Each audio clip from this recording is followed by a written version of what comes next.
Soldabilidade, weldability, é a capacidade apresentada por um material de ser soldado sob condições de fabricação obrigatórias para uma estrutura específica adequadamente projetada e de alcançar o desempenho satisfatório em serviço. Soldabilidade. A soldabilidade de um material, quem é obrigado a dizer é o fabricante daquele material. Então, uma usina siderúrgica, ela produz aços. Toda usina siderúrgica, ela tem um laboratório de testes e pesquisa, onde ali é estudada a soldabilidade do aço. Obviamente, os aços que já são conhecidos, os aços que já existem, 1020, 1045, aço Cortem, os aços que a gente tem aí no mercado rodando há 10, 15, 20, 30 anos, a soldabilidade desses aços já é conhecida. O que a siderúrgica tem que informar para você é a soldabilidade dos aços que são recém-lançados, que são recém-desenvolvidos e que são colocados no mercado.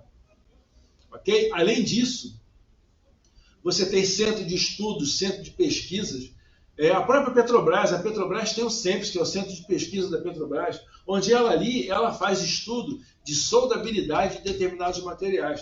Ah, mas ela não confia no fabricante? Não, não é isso. É que o fabricante fornece para ela o estudo de soldabilidade do material. Só que quando ele faz o estudo de soldabilidade, ele não faz o estudo de soldabilidade do material que a Petrobras vai usar. Ele faz o estudo de soldabilidade do material que ele está fornecendo. Aonde a Petrobras vai aplicar, aonde uma Exxon, uma Shell, aonde uma empresa dessas daí vai aplicar o material, é uma outra questão. Pode ser uma condição totalmente diferente, desconhecida, da usina siderúrgica que produziu aço. Então, esses caras, eles têm os seus laboratórios próprios ou eles contratam laboratórios para fazer um estudo complementar da soldabilidade daqueles aços. Então, por exemplo, o Senai tem Instituto de Tecnologia, onde ali você faz estudo de soldabilidade de determinados aços. Ah, vou soldar esse aço, uma tubulação de 12 polegadas com a junta de topo e chanfro e tal. Será que a usina faz essa soldabilidade? Claro que não faz. Ela faz um negócio mais genérico. O mais específico que faz são os centros de pesquisa, o FRJ e por aí vai.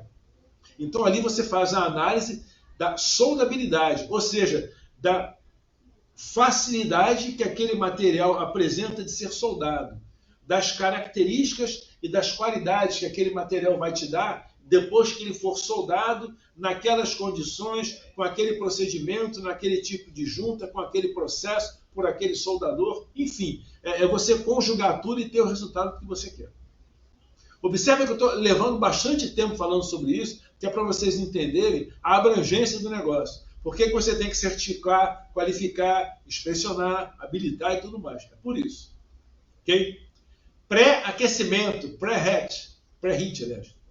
Calor aplicado no metal de base para atingir e manter a temperatura de pré-aquecimento. A gente vai chegar lá na frente e a gente vai falar bastante de pré-aquecimento. O pré-aquecimento é o seguinte, eu vou soldar um aço, temperatura de fusão do aço, mais ou menos 1.600 graus, 1.560 graus. Só que esse aço está na temperatura ambiente. Então imagina eu pegar um material que está na temperatura ambiente, abrir um arco elétrico, levar esse material de, sei lá, 30 graus, que é a temperatura ambiente, até 1.600 graus em 5 segundos. Se é que dura 5 segundos. Olha a pancada que esse material recebe. Aí você vai e solda. Você solda esse material a 1.600 graus. Aí você acaba de soldar, você para de aquecer. Aí o material está a 1.600 graus, vai descer para 30. É outra pancada que ele recebe. Então, o que você faz de pré-aquecimento, pós-aquecimento, temperatura interpasse, é você controlar essas velocidades. Pré-aquecimento. Você vai começar a soldar, você pré-aquece o material. Ah, vou pré-aquecer até quanto? Até 1.600? Claro que não. Você vai pré-aquecer até 200, 250, 300 no máximo. Por quê? Porque a partir dessa temperatura, o material já está preparado para receber um calor intenso, ser elevado a sua temperatura de fusão e não acontecer nada com ele sob o ponto de vista metalúrgico. Então você faz o pré-aquecimento do material. Ok? Aqui eu tenho um exemplo. Isso aqui é uma calota de tanque que está sendo pré-aquecida, tá vendo? Esses pontos aqui são os pontos onde eu tenho chama de pré-aquecimento. Estou pré-aquecendo essas linhas aqui e nessas linhas eu vou ter a soldagem desse material. Então estou preparando o material termicamente para ser submetido àquele impacto de temperatura. Ok, gente? Outro pré-aquecimento localizado. Pré-aquecimento de uma porção específica de um equipamento. Ou seja, eu não tenho que pré-aquecer o equipamento todo, claro que não. Mas na região da solda, sim. Esse tanque aqui é a mesma coisa, essa calota. Eu estou pré-aquecendo onde eu vou soldar. Ok? Temperatura de pré-aquecimento. É a temperatura do metal de base no volume correspondente às vizinhanças do ponto de soldagem imediatamente antes do início dessa soldagem. Ou seja, é a temperatura que eu vou utilizar para fazer o pré-aquecimento daquele material. Ah, mas quantos centímetros do lado da região da junta eu vou pré-aquecer? 1 centímetro, 2 centímetros, 10 centímetros, 20 centímetros? Depende do equipamento, do material, das pessoas, depende de um monte de coisas. Que temperatura eu vou utilizar? Depende. Qual é a composição química do material? A que processo ele vai ser submetido? Então, gente, não existe receita de bolo. Para cada situação, você tem uma recomendação de pré-aquecimento, de temperatura de pré-aquecimento. Temperatura interpasse. Interpasse temperature. Em soldagem multipasses, é a temperatura mínima ou máxima no metal de solda antes do passe seguinte ter começado. Ou seja, fiz meu pré-aquecimento, soldei, acabei de soldar. Eu posso começar a soldar imediatamente? Não sei. Esse material tem requisito de temperatura interpasse? Tem. A temperatura interpasse tem que ser dada com o material a 290 graus. Então você acabou de soldar, acabou. Vai trocar o eletrodo, vai botar, não sei o que você vai fazer. Então você vai medir a temperatura. O material está a 800, espera. Ele tem que chegar a 280. Aí quando ele chegar a 280, ele chegou na temperatura interpasse adequada. Pode voltar a soldar. Aí você vai soldar. Aí parou de soldar. Posso começar a soldar de novo? Não, tem que esperar. Ou seja, você também controla a temperatura entre os passes. Tranquilo? Aí você acabou de soldar. Está tudo pronto. Agora vem o chamado pós-aquecimento, post-heating. Aplicação de calor na junta soldada depois da abrasagem ou da soldagem. Ou seja, você tem que controlar a temperatura antes, durante e depois da solda. Por quê? Porque o material exige isso. Então, se o material exige isso, você tem que fazer isso. Ponto final, isso é óbvio. Ok, gente? Quem é que diz isso? É o fabricante, é o procedimento, é o cliente. Às vezes a Petrobras ela manda obra para alguém onde ela já fez qualificação de procedimento no Senai, lá no laboratório da UFRJ, na PUC, não sei, em algum lugar. Ela fez procedimento, qualificou o procedimento e vai entregar para você fazer aquela obra seguindo à risca, no fio do bigode, aquele procedimento que ela mandou para você seguir. E para isso ela vai botar inspetor para inspecionar. Se você está seguindo à risca aquilo que ela disse que você tem que seguir. Senão você pode comprometer a sua solda. É só isso, mais nada. Ok? Aí, ciclo térmico da região da solda. Tá vendo? Olha, tudo isso que eu falei, de aquece, superaquece, sobe e desce, é o chamado ciclo térmico. Aqui eu tenho a seção transversal de uma junta que eu estou soldando. C é o metal de base, B, zona termicamente afetada, e A é a zona fundida. O que é isso? Zona fundida, A, é onde eu tive poça de fusão, onde eu tive material derretido, onde eu tive fusão de material. B, zona termicamente afetada, é a região que é vizinha à zona fundida, onde foi superaquecida, mas eu não derreti, eu não fundi. Eu não fundi, mas eu superaqueci. Então essa zona aqui, essa região, ela pode ter sido afetada termicamente. Eu aqueci demais. Aqui na minha região de solda, eu levei a 1.600 graus. Aqui, fácil, eu tenho que chegar a 1.200, 1.300. E você levar o material a 1.200, 1.300 é perigoso, é crítico. E aqui é o metal de base, onde a temperatura não chegou a 1.600, não chegou a 1.100, mas ela pode ter chegado a 500. E eu não sei se isso é nocivo para o meu material. Então isso daqui é o ciclo térmico de uma junta soldada. Temperatura aqui ela está baixa. Na medida em que eu me aproximo do centro da linha de solda, a minha temperatura chega ao máximo. E quando eu faço o caminho inverso, a minha temperatura vai chegando. Até que chega aqui e eu digo para você com certeza que aqui é a temperatura ambiente. Aqui é a temperatura ambiente, aqui é a temperatura de fusão desse material, que pode ser aço, alumínio, cobre, latão, bronze, ferro fundido, não sei o que você está soldando. Mas aqui é a temperatura de fusão do material e aqui é a temperatura ambiente. Ok, gente? Que fatores influenciam na taxa de resfriamento do material durante a soldagem? Aporte térmico, temperatura de pré-aquecimento e condutividade térmica do material. Por exemplo, eu fazer aquecimento de aço ao carbono é a mesma coisa que fazer aquecimento de alumínio? Claro que não. O alumínio é um excelente condutor de calor. Então, para eu concentrar calor numa determinada região do alumínio, demora mais, porque o alumínio rouba calor. Diferente do aço, que ele não rouba tanto calor assim, não é tão condutor assim, então eu consigo aquecer em menos tempo. Ok? Quando vocês derem tratamento térmico, metalurgia, isso tudo vai ser mais esmiuçado para vocês. Vai ter uma hora em que eu vou voltar a falar sobre isso daí com vocês, mais a fundo, tá? Diluição. Oi, pode falar. Ô, professor, quanto maior o aporte térmico... pode voltar no slide anterior, desculpa.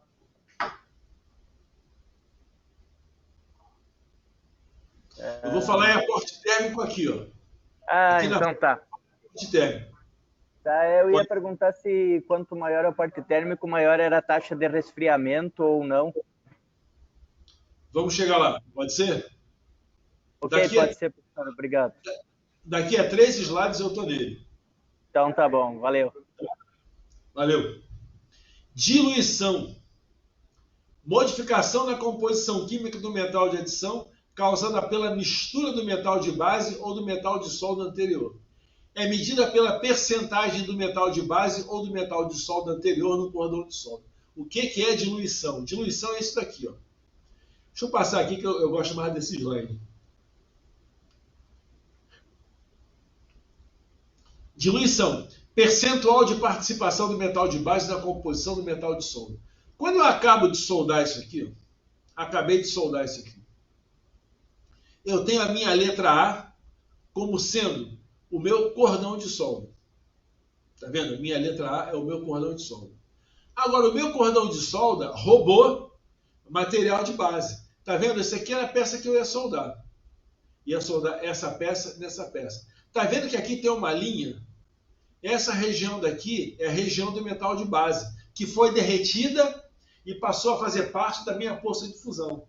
Então, lá na minha poça de fusão, lá na minha região líquida, eu tenho uma participação do metal de base. Essa participação do metal de base, lá no meu cordão de solda, ela é chamada de diluição. Então, o que é a diluição? É quanto percentual de material de base participou na composição química do meu metal de solda. É quanto de metal de base participou na composição química do meu cordão de solda, da minha junta soldada. Ok? O líquido que eu tenho lá na minha soldagem não é só o material que eu deposito, não. É metal de base que eu fundo também. E a diluição mede isso. A diluição mede quanto de material de base participou do meu material de solda, do meu metal fundido. Ok? Aí, como é que eu calculo isso? Isso tem uma... Professor? Oi? Então, quando você não tem metal de adição, o B seria... O A seria 0, né? Você teria 100%, é isso? A diluição é 100% quando você não tem metal de adição? Vamos lá. Ou é 1, ou é 0, não tem diluição? Não, você está certo. Esse é o próximo passo. Vamos lá. Desculpa. Não tem problema não. Vou pegar o exemplo que eu dei ainda agora, do cara soldando tubulação de cobre com brasagem. Eu pego 2 tubos de cobre, boto um tubo dentro do outro, faço soldagem por brasagem. Eu só fundo o material de adição. Eu não fundo o material de base. Quanto é a minha diluição? 0. Ué, por quê? Ué, é simples. A diluição é quanto de material de base fundiu e virou cordão de solda? É. No caso do tubo de cobre, você funde material de base? Não. Você tem material derretido participando do cordão de solda? Não. Então a diluição é 0. Ok? Beleza. Agora vamos para a situação inversa. Vou fazer uma soldagem laser de uma chapa de 5 décimos de espessura, se é um grafite 0,5, onde eu vou botar a junta de topo e não vou ter material de adição. Não vou ter material de adição, mas eu vou ter cordão de solda. Bom, se eu não tenho material de adição, mas tenho cordão de solda, o meu cordão de solda foi feito exclusivamente por metal de base. Bom, se o meu metal de base foi o único que participou do meu cordão de solda, então a minha diluição é 100%. Então, em soldagem, eu tenho lá eletrodo revestido, arco submerso, TIG, MIG, MAG, eu tenho percentuais de diluição. Agora, lá na abrasagem, minha diluição é 0. No caso da minha soldagem pelo processo laser, a minha diluição é 100%. Ok? Então, eu tenho os extremos, que é a abrasagem e a soldagem laser, por exemplo. Ah, eu posso fazer soldagem sem material de adição com processo TIG? Pode. Processo TIG você também pode. Posso fazer com plasma? Posso. Posso fazer com maçarico? Posso. Só não consigo fazer com esses aqui, porque esses daqui não tem jeito. A fonte de calor derrete. Quem é a fonte de calor no eletrodo revestido? É o arco elétrico que está no eletrodo revestido. No arco submerso não é a mesma coisa. Agora, quem é a fonte de calor no TIG? É um arco elétrico que não faz o eletrodo derreter. Então, eu posso ter diluição de 100%.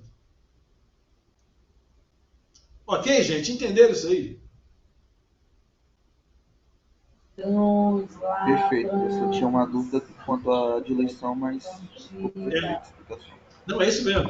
Na abrasagem, a diluição é 0 e no processo de soldagem por caldeamento, onde eu não tenho material de adição, caldeamento e diluição é 100%. Ou seja, Ô, professor, é material de base. Sim. eu fiquei com uma dúvida aí. Pode falar. Porque você usou os exemplos aí bem simples aí, que é os extremos, né? Mas e no caso, quando a gente saber essa porcentagem de diluição? Quando não são esses dois casos, que seria a abrasagem e a autógena, né? Quando não é esses dois casos? A abrasagem e o caldeamento. Sim, quando não é esses dois casos aí, como é que eu consigo identificar? Aí, tá vendo essa tabela aqui, ó? Tá. Ela é padrão? É eletrodo revestido, ou você está em 25% ou 35%. Isso daí é uma média muito referencial. Arco submerso de 40 a 50, TIG de 2 a 20, MIG-MAG de 10 a 35. Olha só, quem é o processo que me dá maior percentual de diluição? É o arco submerso. Observa que o arco submerso, o mínimo do arco submerso é 40. Pô, cara, todos os outros, o máximo é abaixo do mínimo, que é 40, tá vendo? Eletrodo revestido é 35, MIG-MAG é 35. Isso daí tem a ver com o quê? Quando você solda arco submerso, a tua velocidade de solda é muito lenta. Arco submerso é um processo que você solda muito devagar. Consequentemente, a tua poça de fusão é grande. O volume de material líquido que você tem é grande. Consequentemente, você vai derreter muito material de base. Consequentemente, a sua diluição vai ser alta. Processo TIG é um processo manual. Está na mão do soldador. A concentração de calor é alta. As amperagens são baixas. Consequentemente, você vai fundir muito pouco material de base. Então, a tendência é que a tua diluição seja baixa. Então, na realidade, isso daí é uma média dos processos de soldagem. Não está muito longe disso aí, não. Não está muito longe. Pode ter certeza disso. Aí quem é que calcula a diluição? Ninguém calcula a diluição. Você pode tirar uma referência quando você faz uma macrografia, mas mesmo assim é uma referência que você tem. Não é uma assertividade que você tem. Ok? Tranquilo? Obrigado, professor. Foi esclarecido. Beleza. Continuando aí nos aspectos térmicos, tensão residual. Tensão residual stress. Tensão remanescente numa estrutura ou membro, estando esse livre de forças externas ou gradientes térmicos. São tensões residuais que ficam após a execução de um trabalho qualquer térmico no material. Tensão térmica. Tensão no material resultante de distribuição não uniforme de temperatura. Olha o negócio de apertar a roda do carro aí. Se você não faz uma boa distribuição de temperatura, se você não faz uma distribuição de temperatura mais uniforme, a tendência é que você tenha tensão térmica. E isso pode ser facilmente evitado. E pode dar problema lá na frente. E o que é alívio de tensões? Stress Relief Heat Treatment. Aquecimento uniforme de uma estrutura ou junta de solda a uma temperatura suficiente para aliviar a maioria das tensões residuais, seguidas de um resfriamento uniforme. Como é que você sabe que o resfriamento é uniforme? É porque você controlou o resfriamento. Então, sempre que se fala em pré-aquecimento, pós-aquecimento, aquecimento interface, tem que ter controle de temperatura, controle de velocidade. Não é eu desconfio, eu acho que é assim. Não, você tem que controlar. Com termopar, com lápis térmico, não tem jeito. Tem que controlar, que é para você garantir a eficácia de tudo que a gente falou até agora. Ok? Aspectos eletrotérmicos. Está aí, olha. Corrente de soldagem, a welding current. A corrente elétrica que passa pelo eletrodo, ou circuito de soldagem, na execução de uma solda. E ela é caracterizada por amperagem e é medida em amperes. A corrente de soldagem é, na realidade, o maior gerador de aquecimento do teu processo. Quanto maior é a corrente, maior é o calor gerado no processo. Obviamente, quanto menor é a corrente, menor é o calor gerado no processo. Ok? Tensão no arco. Air voltage. É a voltagem, né? Potencial elétrico entre o eletrodo e o metal de base. É a voltagem medida em volts.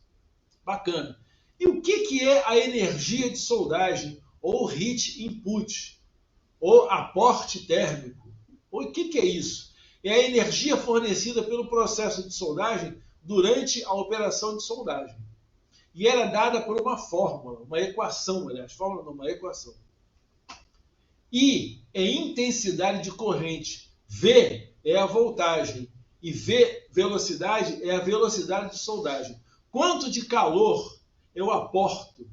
Quanto de energia térmica eu aporto na minha região a ser soldada? Lá na região que eu estou soldando. Quem vai me dizer isso é a corrente, a voltagem e a velocidade de soldagem. Esses elementos é que vão me dizer isso daí. Por quê? Porque a minha corrente de soldagem ela é diretamente proporcional ao calor gerado pelo processo. A voltagem, quando eu multiplico pela corrente, ela é diretamente proporcional à potência gerada pelo meu arco elétrico. E a minha velocidade de soldagem é aquele que me diz se eu estou concentrando mais porque eu estou andando devagar, ou se eu estou concentrando menos se eu estou andando muito rápido. Então a energia de solda é quanto de energia térmica eu jogo para a junta que eu estou soldando. E isso vai ser diretamente proporcional à corrente e à voltagem e vai ser inversamente proporcional à velocidade de soldagem. Ok? Então, para que eu calcule a energia de soldagem, eu preciso saber a corrente, a voltagem e a minha velocidade de solda. Isso daí é básico em qualquer procedimento de soldagem. Porque em função da corrente, da voltagem e da velocidade de soldagem que o soldador e o equipamento vão ter, você vai calcular o heat input, a energia de soldagem que você vai aplicar no material. Se, não pode não, essa energia de soldagem é muito alta. Pode me causar problema metalúrgico, então vamos baixar a energia. Como é que eu faço para baixar a energia? Ou eu diminuo a corrente e a voltagem, ou eu aumento a velocidade. Então você começa a controlar o aporte de calor aí. Por quê? Porque o aporte de calor, dependendo do material, o heat input, a energia de soldagem, essa energia pode ser nociva sob o ponto de vista metalúrgico para o material que eu estou soldando. Então o controle do heat input ele é fundamental por isso. Ok, gente? Gente, calor de uma junta soldada é o responsável por alterações metalúrgicas na estrutura do teu material. A metalurgia do teu material te diz tudo o que você precisa saber, todo o comportamento do teu material antes, durante e depois da soldagem. Então, heat input é um negócio extremamente sério. Tem que ser levado em consideração. Tá bom, mas apareceu uma letra aí. Apareceu uma letrinha diferente aqui. O que é isso? É a eficiência térmica do processo. Cara, o que é a eficiência térmica do processo? É um percentual. Eletrodo revestido, a eficiência térmica do processo é de 75% a 85%. TIG é de 50% a 80%. Por que existe isso aqui? Eficiência térmica, o que é isso? É simples. A eficiência térmica do TIG é baixa, de 50% a 80%. Por que 50% é a eficiência térmica do TIG? É pelo seguinte, quando você pega o eletrodo revestido, o soldador pega o eletrodo, bota no porta-eletrodo, abre o arco elétrico. Quando ele abre o arco elétrico, passa a corrente pelo eletrodo. Aí lá na ponta do eletrodo, o eletrodo começa a se fundir. E você começa a derreter o eletrodo e jogar o eletrodo fundido na poça de fusão. Só que quando o eletrodo está se fundindo lá na ponta, ele já está aquecido. Sabe por quê? Porque está passando corrente por ele. Arame MIG-MAG, a mesma coisa. Arame arco submerso, a mesma coisa. Está passando corrente elétrica por esses materiais. Já no processo TIG, não. A vareta de solda está na mão do soldador. Então a vareta de solda está na temperatura ambiente. Se a vareta de solda está na temperatura ambiente, como é que você faz para soldar? Você pega a vareta de solda TIG, pega a ponta da vareta, mergulha na poça de fusão e tira. Mergulha na poça de fusão e tira. Mergulha na poça de fusão e tira e vai andando. Então a vareta de solda TIG, ela entra na poça de fusão fria. Para a poça de fusão fundir a ponta da vareta, a poça de fusão perde muito calor para a vareta, porque a poça de fusão está a 1.600 graus, a vareta está a 30, 40, sei lá quanto. Então, para a poça de fusão fundir alguém que está a 50, ela perde muito calor. Então, no processo TIG, a eficiência térmica é baixa. A poça de fusão tem uma eficiência térmica baixa. Já nos outros processos, não, porque passa a corrente elétrica pelos consumíveis. Então, quando o consumível vai se fundir, ele já está aquecido.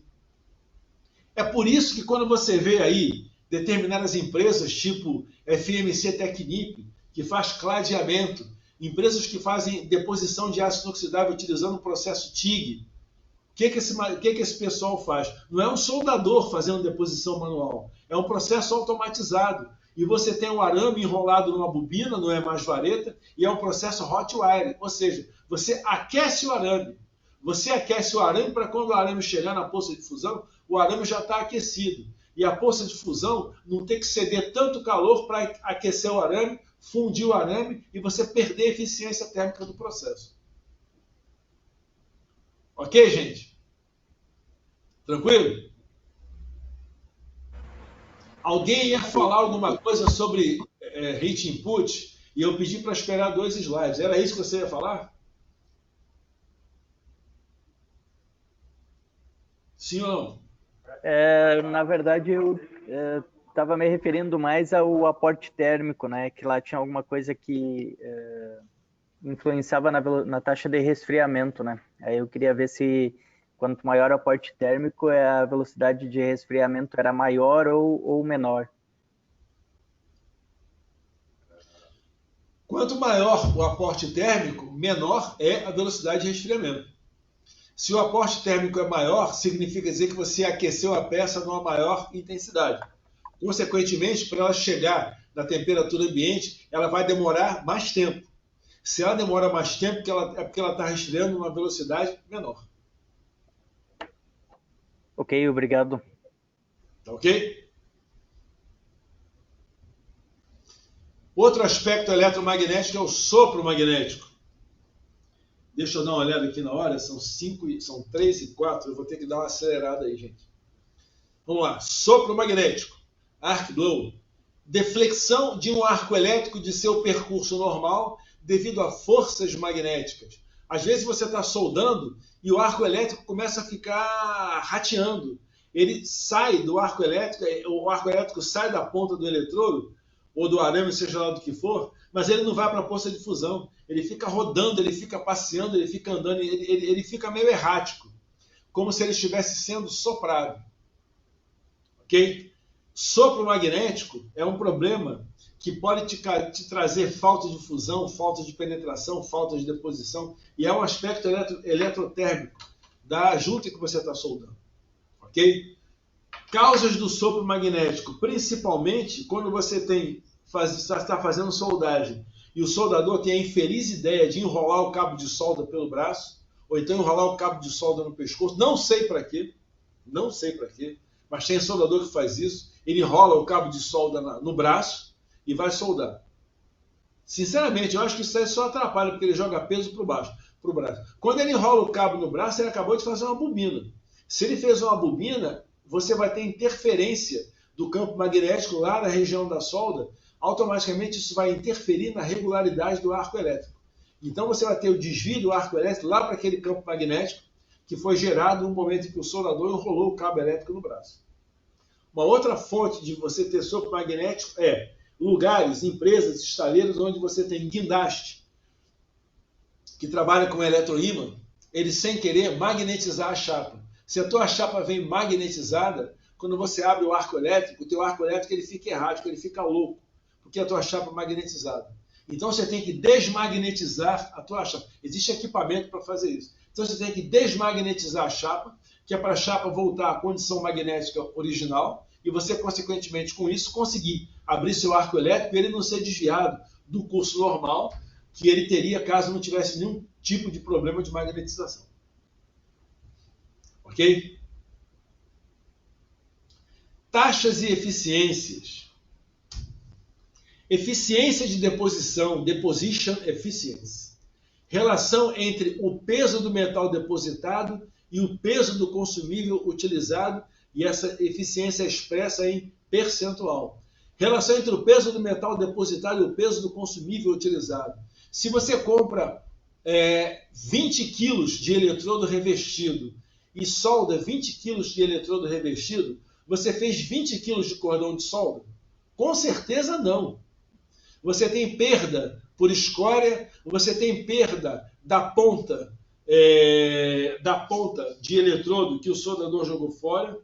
Ou seja, existe uma eficiência de deposição que é inerente a cada processo e a cada consumível de soldagem. O eletrodo revestido é o processo que apresenta a menor eficiência, porque o que você joga fora de material é muito peso. Parte do revestimento vai embora sob a forma de escória, parte do peso você joga fora sob a forma de ponta, e ali você também tem revestimento que você joga fora. Ok? Já quando você pega aí a soldagem com arame cobreado MIG-MAG, o que é que você joga fora do arame? Alguns pedaços muito pequenos quando você está regulando, começando a fazer o setup da máquina. Quando você começa a fazer a regulagem da sua máquina, você joga arame fora para você fazer a regulagem. Só que isso é uma quantidade incomparável ao processo de soldagem com eletrodo revestido. Eletrodo revestido, toda hora você joga material fora, porque toda hora você tem uma ponta para descartar. Toda hora você bate escória para jogar fora. Diferente da soldagem pelo processo MIG-MAG, onde a tua eficiência de deposição é muito alta. Eficiência da junta. Relação entre a resistência de uma junta soldada e a resistência do metal de base, expressa em percentual. O ideal é que a eficiência da junta seja pelo menos 1. Ou seja, a resistência da junta ela é igual à resistência do metal que você está soldando. Isso daí é o melhor dos mundos. Isso é o ideal. Na realidade é o mínimo, né? Mas é o melhor dos mundos que você vai atingir. É daí para cima. Taxa de deposição. Deposition rate. Peso de material depositado por unidade de tempo. Taxa de deposição tem tudo a ver com o processo de soldagem. Processo TIG. Eu não consigo depositar mais de 1 kg de material por hora. Eu deposito de 600 gramas a 1 kg de material por hora. Isso é a média da TIG. Por quê? Porque eu trabalho com amperagem baixa, eu soldo chapa fina, a minha vareta de deposição é fina, não tem jeito, eu não tenho como depositar muito material. Soldagem com eletrodo revestido, de 1,3 a 1,6 kg de material por hora, a mesma coisa. Eletrodo revestido, o que vai acontecer? Eu jogo muito material fora. Outra coisa, vamos continuar para eu falar dessa outra coisa. MIG-MAG, eu já chego a 3,8 kg de material por hora. Arco submerso, eu já chego a 6,5 kg de material por hora. Só que isso tem uma interligação com o ciclo de trabalho. O que é ciclo de trabalho? Ciclo de trabalho é o tempo efetivo de soldagem que um soldador fica soldando durante 10 minutos. Eu tenho processos manuais, processos semiautomáticos e processos automáticos. Quem são os processos manuais? Eletrodo revestido e TIG. Quem é semiautomático? MIG-MAG. Quem é automático? Ar submerso. No processo de soldagem manual, a média brasileira das soldagens com o processo manual é de 30% a 35%. O que significa dizer? Significa dizer que, de cada 10 minutos soldados, o soldador solda de 3 a 3 minutos e meio. Os outros 7 a 6 minutos e meio, o soldador não está soldando. O que ele está fazendo? Batendo escória, pegando a ponta do eletrodo, jogando o eletrodo fora, o eletrodo acabou, ele foi no almoxarifado pegar mais material, encontrou alguém no meio do caminho e começou a conversar. Ou seja, o ciclo de trabalho do processo manual é baixo.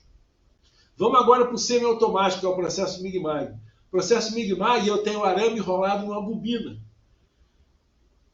Então, ao invés de eu ter um pedaço de arame, eu tenho algumas centenas de metros de arame enrolados numa bobina. Então, o arame vai acabar alguns dias depois, muitos dias depois que o soldador começou a soldar.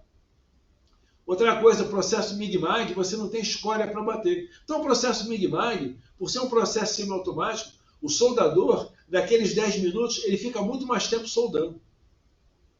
Eu tenho de 45% a 65% do ciclo de trabalho. Ou seja, de 10 minutos, ele solda de 4,5 a 6,5. E os processos automáticos que podem chegar a 95% de ciclo de trabalho. Ou seja, eu não tenho interação humana, eu não tenho ação humana durante a soldagem. Então você pode botar um robô para soldar, você pode botar um carrinho para soldar, e esse carrinho fazer uma solda, em 10 minutos ele soldar 10 minutos. Nada que impeça o arame enrolado numa bobina. Ok, gente? Então essa taxa de deposição também tem a ver com isso. Ciclo de trabalho de eletrodo revestido é baixo. Então a taxa de deposição também vai ser baixa, não tem como. Ok? Processo ar submerso, a taxa de deposição é alta. Por quê? Porque o ciclo de trabalho é alto. Então existe aí uma correlação entre essas duas informações. Ok? Regiões e geometria da junta soldada. Poça de fusão. Poça de fusão é a região líquida que eu tenho na minha junta, na medida que eu abro o arco elétrico e fundo material de base e material de adição. Aquela região côncava onde eu tenho líquido, que vai ter interação, onde eu vou misturar metal fundido do metal de adição e metal fundido do metal de base, ali é a minha poça de fusão. Volume localizado de metal líquido do metal de adição e do metal de base antes da sua solidificação com o metal de solda. Ou seja, até começar a solidificar é poça de fusão. Começou a solidificar, virou metal de solda. Ok? Passe de solda. Progressão unitária da soldagem ao longo de uma junta. E o resultado de passe é um cordão de solda ou uma camada. Isso aí a gente já viu. Escória, slag. Resíduo não metálico proveniente da dissolução mútua do fluxo ou revestimento e das impurezas não metálicas em alguns processos de soldagem e brasagem. Gente, escória é um aglomerado de impurezas que eu tenho lá na minha poça de fusão, que sobem, sobrenadam, solidificam e viram escória. A escória, ela não vem pronta lá debaixo do meu cordão. A escória, ela se forma na medida que um monte de impureza chega na superfície da poça, aliás, entra em contato com o ar atmosférico, solidifica e forma a minha escória. Então, se eu tiver uma escória numa solda multipasse que eu não tirei, se eu abrir a poça de fusão em cima daquela escória que eu não tirei, ela não vai derreter. Ela pode não derreter e ficar incluída lá dentro, me dando uma descontinuidade chamada inclusão de escória. Ok? Cordão de solda, weld bead. Depósito de solda resultante de um passe. Camada, layer. Deposição de um ou mais passes consecutivos situados aproximadamente no mesmo plano. Metal depositado, deposited metal. Metal de adição que foi depositado durante a operação de soldagem. Metal de solda. Depois eu tenho os desenhos aí. Metal de solda. Metal numa seção, numa solda de fusão, consistindo na porção do metal de base e do metal de adição fundidos durante a soldagem. E dimensão da solda. Para a solda de aresta, é a medida da espessura do metal de solda até a raiz da solda, nessa figura 2.5.1. Vamos ver agora sobre essas regiões de geometria da junta. Para a solda em chanfro, é a penetração da junta de uma solda em chanfro, ou seja, é a profundidade do bisel adicionada à raiz, caso seja especificada, excetuando-se os reforços. A dimensão de uma solda em chanfro também pode ser chamada de garganta efetiva. Para a solda em ângulo, para a solda de pernas iguais, são os comprimentos dos catetos do maior triângulo retângulo isósceles que puder ser inscrito na seção transversal da solda. E para soldas em ângulo de pernas desiguais, são os comprimentos dos catetos do maior triângulo retângulo que puder ser inscrito na seção transversal da solda. Ambas na figura 2.E. Já já a gente vai começar a tratar dessas figuras aí. Então, garganta de solda é a dimensão de uma solda em ângulo determinada de 3 módulos. Garganta de solda teórica, efetiva e real. Garganta de solda teórica é a altura do maior triângulo retângulo inscrito na seção transversal da solda. Garganta efetiva é a distância mínima da raiz da solda até a sua face, excluindo-se qualquer convexidade. E garganta real é a distância entre a raiz da solda e a face da solda. E perna de solda é a distância da raiz da junta à margem da solda em ângulo. Aí a gente começa a ter essas dimensões. Vamos lá. Junta em ângulo. Aqui eu tenho o meu cordão de solda concluído. Ok? Aqui eu tenho, sem os esforços, tá vendo? Tirei os esforços. Eu tenho esse triângulo pontilhado aqui. Está aqui meu triângulo pontilhado. Ok? Esse meu triângulo pontilhado, da sua superfície até a sua quina, até essa aresta daqui, ou seja, tirando-se penetrações e esforços, isso daqui eu chamo de garganta teórica. Ok? Garganta real. Garganta real, ela pega o reforço e vai até a raiz da junta. E garganta efetiva, ela pega sem esforço e vai até a raiz da junta. Perna e dimensão. Perna e dimensão são esses catetos do triângulo retângulo, tá vendo? Esse triângulo pontilhado aqui dentro, aqui são os catetos do triângulo. Isso daqui é uma perna ou dimensão do filete, aqui é outra perna e dimensão do filete. Ah, desculpa, está aqui. Essa perna está aqui e essa perna está aqui em cima. Ok?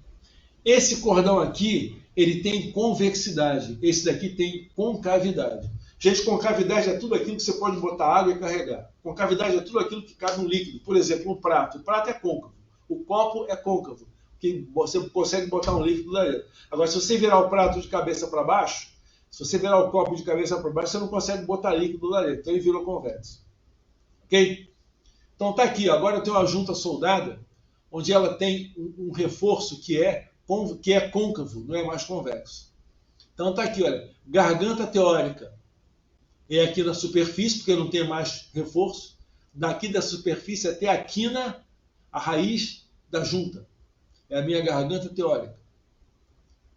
A garganta efetiva, ou garganta real, ela vai daqui, dessa linha da raiz até a linha da junta, até a superfície do cordão, que eu não tenho reforço, eu não tenho mais nada, meu cordão é côncavo. Então a minha garganta efetiva ou garganta real, ela está aqui. E ele chamando para você a atenção com relação à concavidade. Concavidade significa dizer que eu não tenho reforço. Ok? Perna. A perna da minha solda, ela está aqui, olha. a perna da solda é onde a quina do meu cordão de solda bate em cima da superfície do metal de base. E a dimensão é aonde a quina da minha junta ela começa. Tá vendo? Aqui é a quina do meu cordão de solda e aqui é a quina da junta. No outro sentido é a mesma coisa. Dimensão, aqui é a quina da junta e perna, aqui é a quina do meu cordão de solda. Ok? É interessante que vocês olhem mais esse desenho, vejam a diferença entre a efetiva, a teórica, a real, perna, que é para vocês conseguirem, de forma massificada, entender o que é isso aí. Não tenta decorar, não, tenta entender. Por favor. Ok? A mesma coisa, só que aqui agora eu tenho falta de penetração. Aí a minha garganta real vai considerar até onde eu tenho penetração. Tá vendo? Minha garganta real considera onde eu tenho penetração e a minha garganta efetiva considera, sem o reforço, até onde meu cordão de solda bate na junta. Ah, mas a quina da junta está aqui. Não interessa. Para a garganta efetiva, o que interessa é aqui. Ou seja, é aqui que eu tenho material de deposição. Então a minha garganta efetiva, efetivamente eu cheguei aqui. Então isso aqui é minha garganta efetiva. Ok?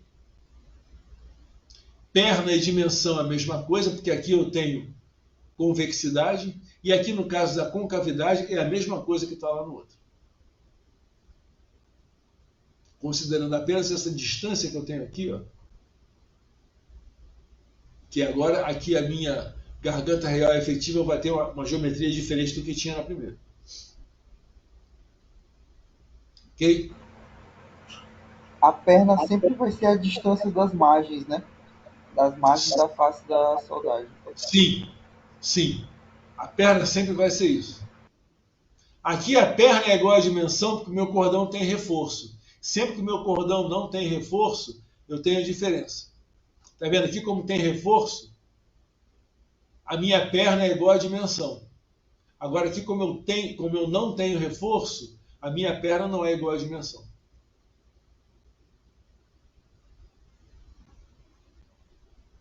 Ok?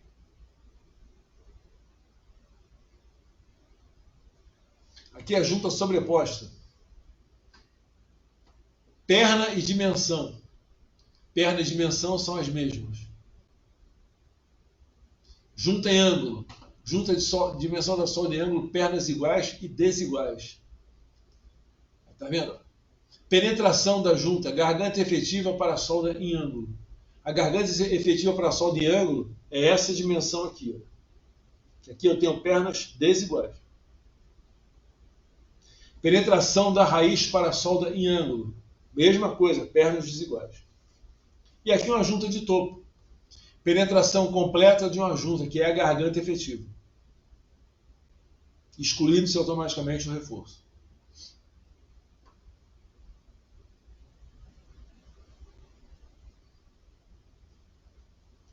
Penetração da junta. Numa junta de topo é a profundidade da solda medida entre a face da solda e sua extensão na junta, inclusive reforços. A penetração da junta pode incluir a penetração da raiz.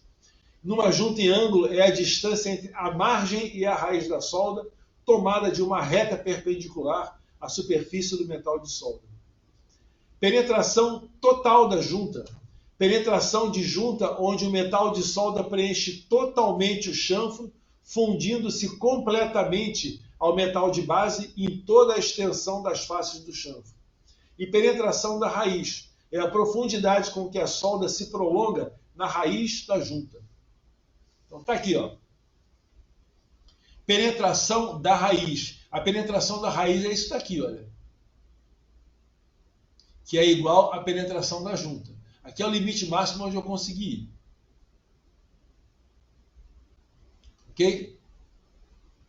Penetração da raiz. Aqui eu não tenho chanfro. Se eu não tenho chanfro, eu vou considerar como se a raiz fosse isso tudo.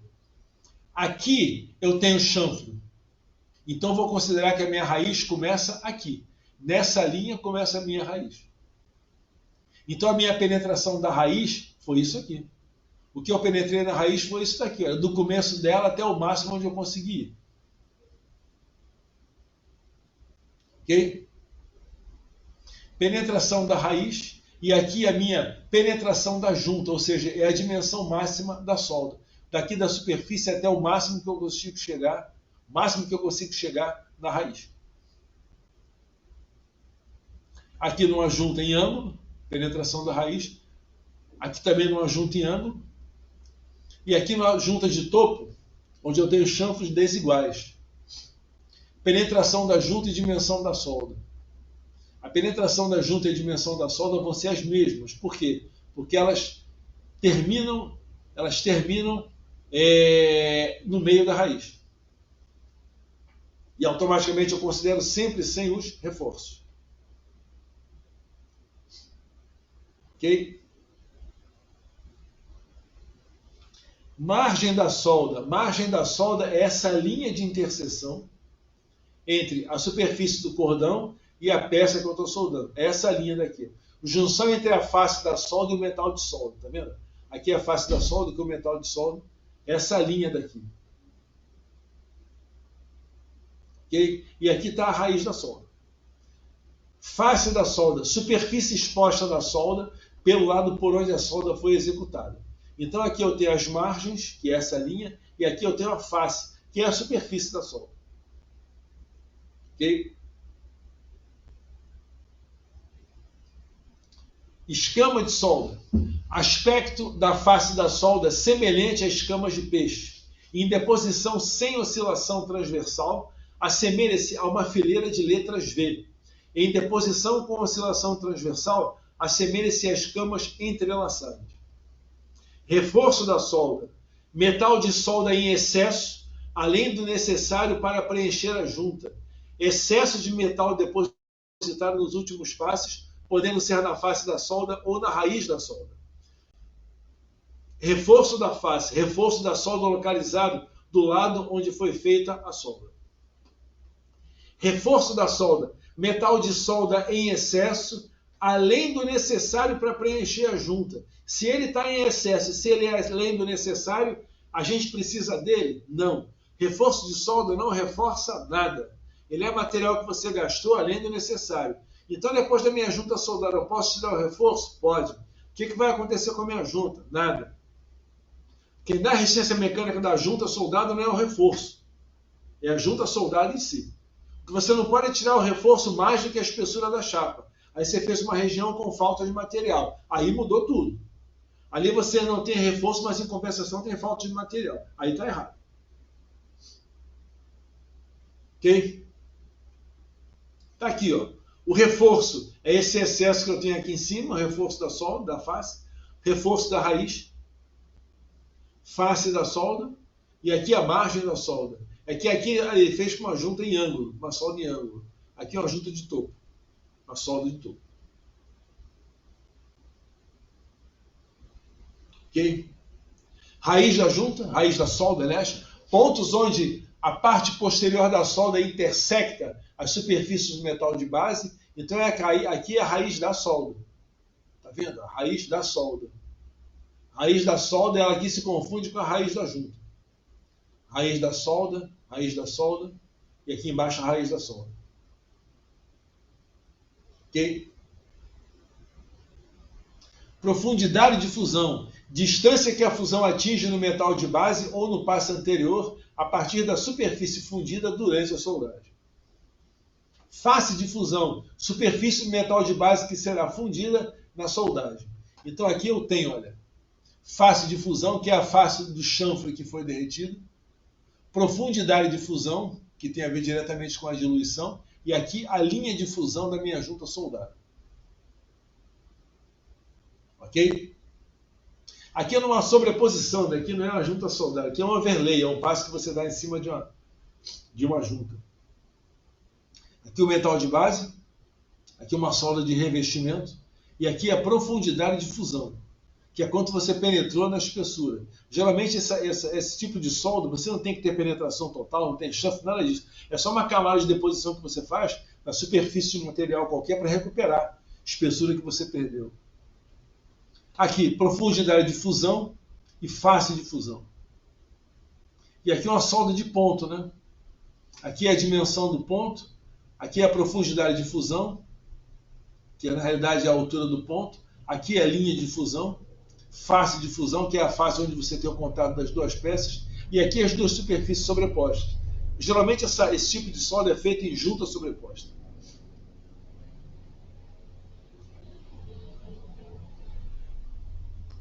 Deixa eu ir pelo menos até... Deixa eu ver uma coisa aqui, gente.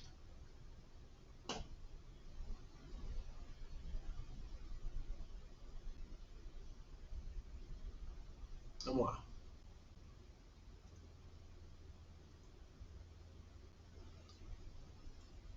Mais 10 minutos eu acabo. 10, 15 minutos. Revestimento do chanfro, também conhecido como amanteigamento. É um revestimento produzido por uma ou mais camadas de solda, depositada na face do chanfro com o objetivo de produzir um metal de solda metalurgicamente compatível com o metal de base do outro componente. Imagina que eu tenho essa peça A para soldar com a peça B. Só que essa peça A, ela tem diferenças com relação à peça B. Ok? Ou então imagina que eu vou soldar essa peça A com essa peça B, mas a distância daqui está muito grande.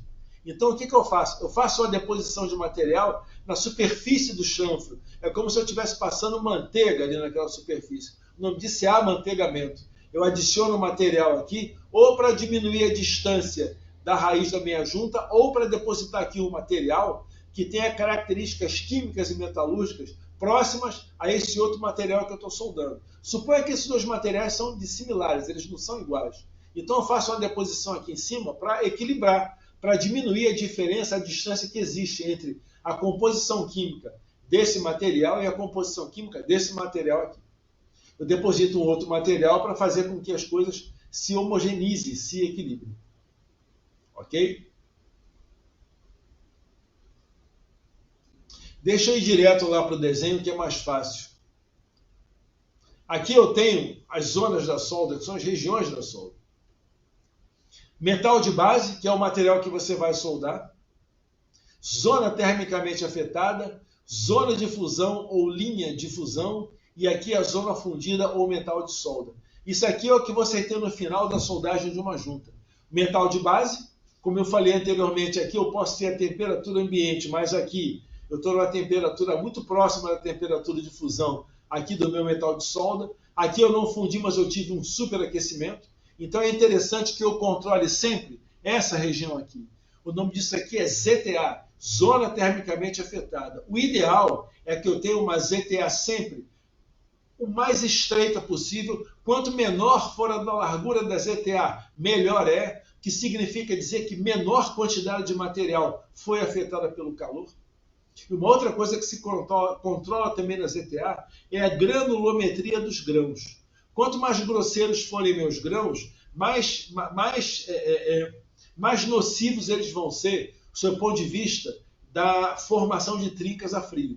Então é interessante que eu tenha na ZTA, primeiro, uma região o menor possível. Segundo, a formação de grãos finos, para que eu não tenha a possibilidade de desenvolver trincas a frio, que é a chamada trinca por hidrogênio. Que lá em terminologia de descontinuidade a gente vai falar na semana que vem. Ok, gente? Então o que se busca aqui na junta soldada é isso, é ter uma zona termicamente afetada com a menor dimensão possível e com a granulometria mais fina possível. Sim, pode falar. Professor, boa tarde, Newton aqui. Queria tirar uma dúvida. Essa linha tracejada, ela é a dimensão da solda em chanfro? Essa linha tracejada é o chanfro que existia antes da soldagem. Antes de eu soldar, eu tinha essa linha aqui, eu tinha esse chanfro.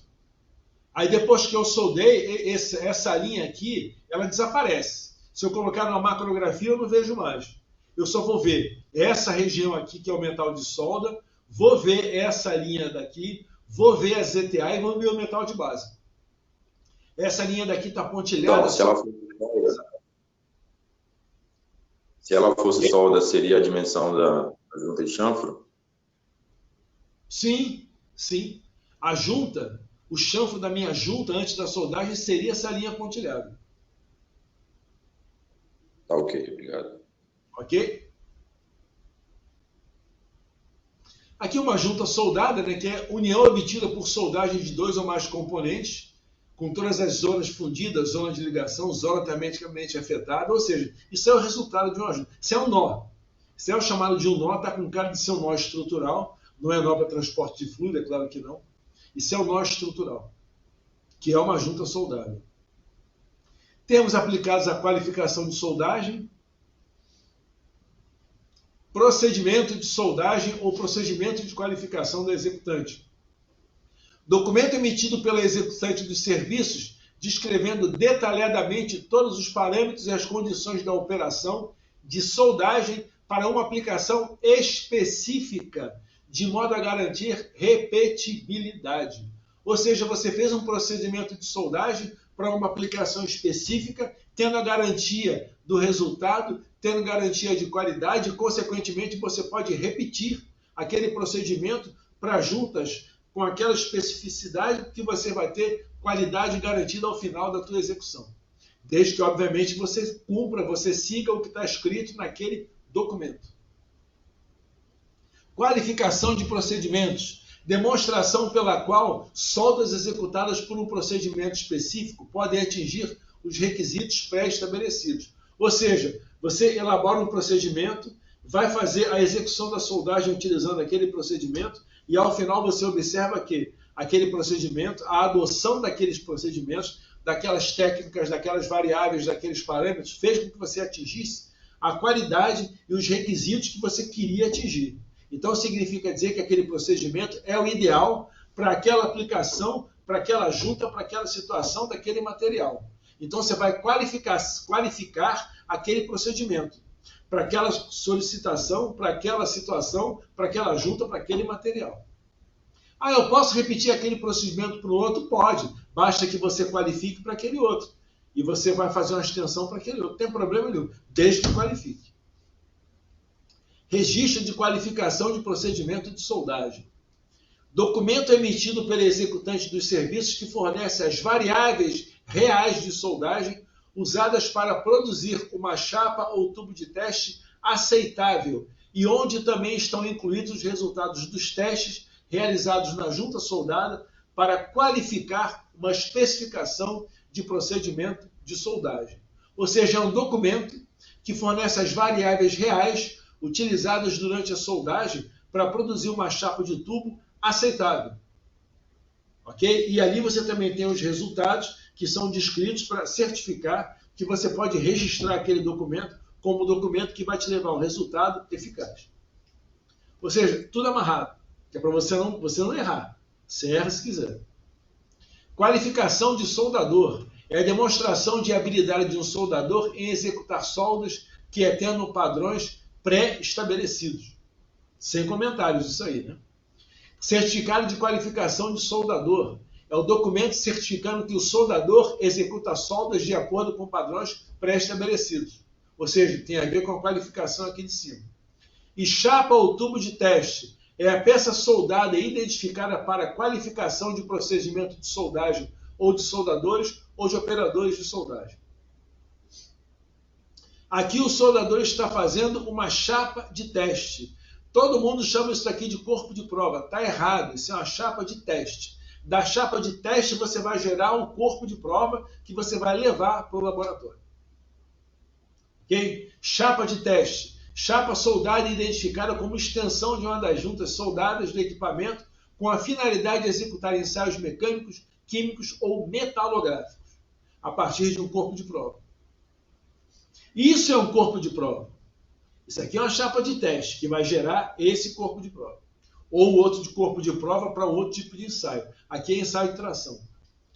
Amostra retirada e identificada da chapa ou tubo de teste quando se objetiva conhecer as propriedades mecânicas, entre outras propriedades, do metal analisado. Isso aqui é ensaio de tração. Tem tudo a ver com ensaio de tração. Que é para você identificar as propriedades mecânicas daquela junta soldada na região que você fez a sua solda. Ah, tá aqui, ó, corpo de prova de tração. Ok? Termos aplicáveis à solda. São 3h40 já. Deixa eu ver o que está faltando, porque eu acho que a partir de agora não exige tanta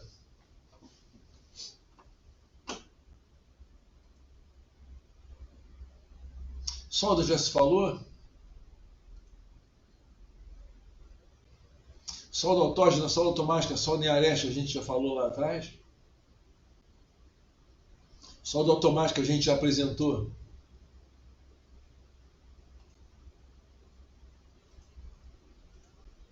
Gente, já são 3h40. Porque na realidade eu vou até aqui. Ó. Isso aqui é o que eu vou começar na semana.